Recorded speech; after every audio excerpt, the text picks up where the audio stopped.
Luke 15 opens with tension. Jesus is eating with tax collectors and sinners, and the Pharisees grumble. This man welcomes sinners and eats with them. 15, 1-2. In response, Jesus tells 3 stories about what is lost: a sheep, a coin, and finally, a son. The third is the deepest. It's not only about one wayward boy, it's about 2 sons, one father, and God who seeks, finds, and throws a party. A man had 2 sons. The younger says, "Father, give me my share of the estate." 15, 11-12. In the ancient Near East, this sounds like, "I want the benefits of your life without you." It is a living insult. And yet the father divides the property. Luke uses a word related to bios life. The father is, in a sense, tearing his own life apart to give the son freedom. This is love that allows choice even when that choice hurts. The younger son goes to a distant country and squanders his wealth in reckless living. When famine hits, he bottoms out. He hires himself out to feed pigs and longs to eat their food.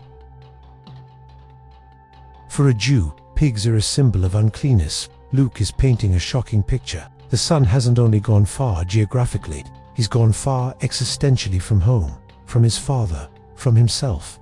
And right there the text says, he came to himself. 15, 17.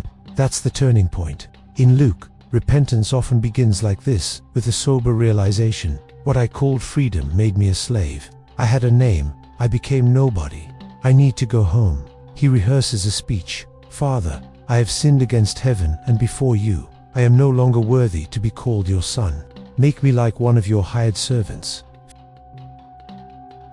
At the core is confession and a plan to return as a servant. He expects penalty and probation, not a party. While he was still a long way off, his father saw him, was moved with compassion, ran, embraced him, and kissed him.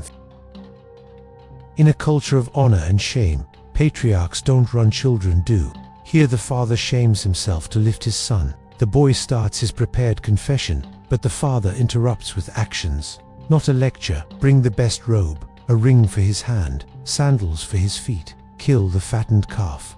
15, 22-23. Every sign says, the account is reset, the son is restored.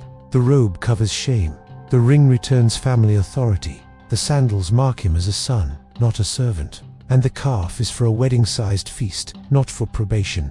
Then comes the line at the heart of the parable. For this my son was dead and is alive again. He was lost and is found. 15, 24. In the logic of the gospel, repentance isn't just moral effort. It is the resurrection of a relationship. The father doesn't ignore sin, he absorbs it with mercy. But the story isn't over. The older brother hears music and dancing, gets angry, and refuses to go in. The father goes out to him together, same seeking love. The older brother vents, "Look, these many years I've been serving you. I never disobeyed, yet you never gave me even a young goat." 15, 29. Hear the language of merit. Serving, never, me. For him, the father's house has been a workplace, not a home. He won't even say my brother. He says, this son of yours. The father corrects him, my son, all that is mine is yours. But we had to celebrate because this brother of yours was dead and is alive. He was lost and is found. In one word, come in, accept the scandal of grace. Say this brother of yours, brother. Luke leaves the ending open. Will the older brother enter? The parable now faces its first hearers, the religious, the moral, the right, and asks, can your heart celebrate when grace brings those people in? Scripture paints with images, and here are 2 faces of lostness, running away. I'll be myself without God, independence that becomes a desert. Holding the yard, I'll earn God, rule-keeping that becomes coldness. Both sons want the father's gifts more than the father. Both need the father to come out to them once on the road far away, once at the door of the feast. This is the face of God in the parable. The father who sees from a distance, runs, embraces, and restores. And the father who goes out to plead with the proud heart to come in. Now, let me introduce myself. I am a minister and a Bible teacher living here in Israel. Please excuse me if there are any mistakes in my English. It is my joy to unlock the Word of God so that you can understand it better. So please subscribe so you get notified whenever I upload a new video every week. The language of the signs, what the details say.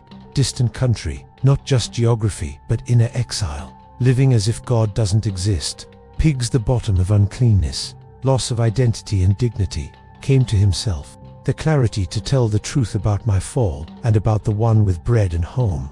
The running father, scandalous mercy that takes on shame to bring the child home. Robe, ring, sandals, not minimal amnesty but full filial restoration. The feast, the kingdom as a table where the dead live and the lost are found. This brother of yours, grace, restores horizontal relationships, not only the vertical. How this parable works today in a world where many of us try to make a name far from home, or to earn love through achievement. The parable offers another way. Identity. It isn't manufactured by fame or merit. It's received, beloved son, daughter. The robe comes before the resume. Repentance. Not theater of self-accusation, but movement toward home from the far country into the Father's arms. Forgiveness, not something we manufacture. It's received, then passed on from this son of yours to this brother of yours. Hope. No one is so far that the Father cannot see them from afar. No heart is so cold that the Father will not come out to it. The open ending is our move. Luke doesn't tell us if the older brother goes in. The parable stays open so it can be closed in our lives. If you recognize yourself in the younger, get up and go. Home is closer than it seems. If you recognize yourself in the older, do you hear the music? Outside may feel fair, but inside is the joy of resurrection. Come in. Grace is unfair in our favor. This my son was dead and is alive again. He was lost and is found. Luke 15:24. That is the gospel in a family story. And because Jesus told it at a table while the religious were grumbling, the parable invites us to the same table where God not only forgives us but also celebrates our return. If we had to sum it up in one line, God is a father who runs to lost children and invites righteous brothers to rejoice with him. That's the scandal of grace. And the good news is that there is still room in this story for one more son, one more daughter today. Thank you for watching.